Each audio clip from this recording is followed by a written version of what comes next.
तन से निकले गोविंद नाम लेके, तब प्राण तन से निकले।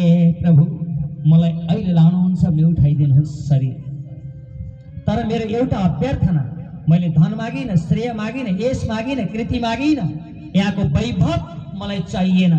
किनभने सारा वैभव प्राप्त गरेर पनि धरतीमा कोही शान्त भएन, आनन्दित भएन, प्रेम अन्तरङ्गमा आउन सकेन, सबै रुँदै रुँदै गयो। हजुरहरूलाई म बार बार राखिरहेको छु, जसको घरमा राम आउनुभयो, भगवान विष्णु दशरथ मूर्छित भएर बार बार तडपी तडपी मर्नु पर्यो। हामी त सामान्य जीव हौ नि। जसको घरमा लक्ष्मणजी शेषाई आउनुभयो, रुनु पर्यो। जो यो धरतीमा सीता माता लक्ष्मीको रूप जनक जननी आउँदा अशोक वाटिकामा भड्की भड्की मर्नु पर्यो। ए बाबा जनक राजा रोई रोई धरतीबाट बिदा हुनु पर्यो। दधिचीले हड्डी दान गरे, जसका कारण वृतासुरलाई अस्त्र बनाएर वध गरियो। तर दधिची पनि रुँदै गए। बलिराजाले सर्वस्वको दान दिए, सर्वस्व दान दिएर सुतल्लो पुग्दा भए। हेर्नुहोस् त, शान्त को भयो? पाण्डव कुलमा आए को परीक्षित। आज कलिलो उमेरमा तक्षक रूपी सर्पले डस्स बनेर रुँदै रुँदै गंगाको तटमा जान पर्यो।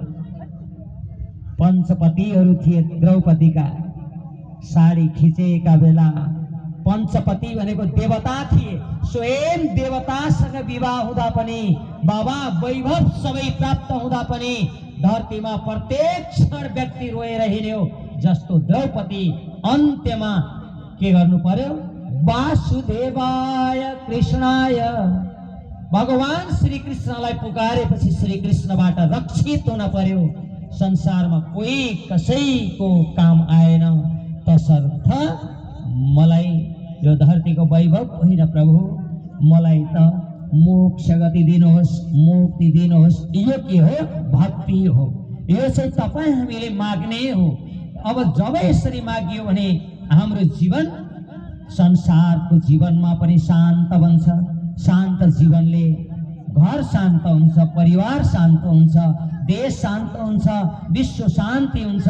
न त हामीबाट खराब कर्म हुन्छ, न पापाचार दुराचार बढ्छ, न समाजमा नराम्रा क्रियाकलाप घटेर जान्छन्। हाम्रा सम्पूर्ण शान्ति भएर जान्छ। सर्वे भवन्तु सुखिन अनि हुन्छ। यो सम्पूर्ण भागवतको फल हो। एक दिन के भयो? मर्न जानेन, कृष्ण जप्यो, तर मर्न जानेन भने पनि तरन तारण हुँदैन।